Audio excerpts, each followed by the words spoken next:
नमस्ते मंडळी, आपलं स्वागत आहे आपल्या यूट्यूब चॅनलमध्ये, ज्याचं नाव आहे सिरियल सखी. स्टार प्रवाहावरील लग्नानंतर होईलच प्रेम या मालिकेच्या पुढील येणाऱ्या भागामध्ये आपल्याला असं बघायला मिळणार आहे की वसवात्या विजयला सांगते की गुन्हा फक्त इतरांनीच नाही तर तुम्हीही केलेला आहे. ज्या गाडीने नंदिनीला धडक दिली होती ती गाडी कायमची आपल्याला नाही करावी लागेल. वसवात्याच्या बोलण्यामुळे विजय खूपच चिंतेत पडतो आणि त्या गाडीची विल्हेवाट लावण्यासाठी तिला एका गॅरेजमध्ये घेऊन जातो. मात्र तेवढ्यातच तिथे एक अनोळखी महिला विजयला गाडीच्या बाहेरून आवाज देत असते. त्या महिलेकडे पाहताच विजयचा चेहराच पडतो आणि तो प्रचंड घाबरलेला दिसतो. ही महिला नेमकी कोण हे आपल्याला पुढील येणाऱ्या भागामध्ये समजणारच आहे.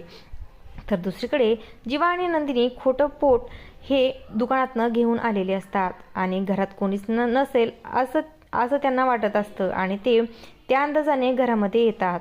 त्यांना दरवाजा उघडल्याच्या नंतर घरातील सर्वच जण देवाची प्रार्थना करताना दिसतात आणि ते दोघेही खूपच घाबरून जातात.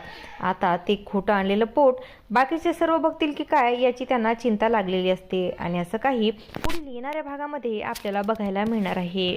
अशाच मालिकांच्या नवनवीन अपडेट्स पाहण्यासाठी सिरियल सखी या यूट्यूब चॅनलला सबस्क्राईब करा आणि व्हिडिओ आवडला असेल तर लाईक आणि शेअर करायला विसरू नका. धन्यवाद.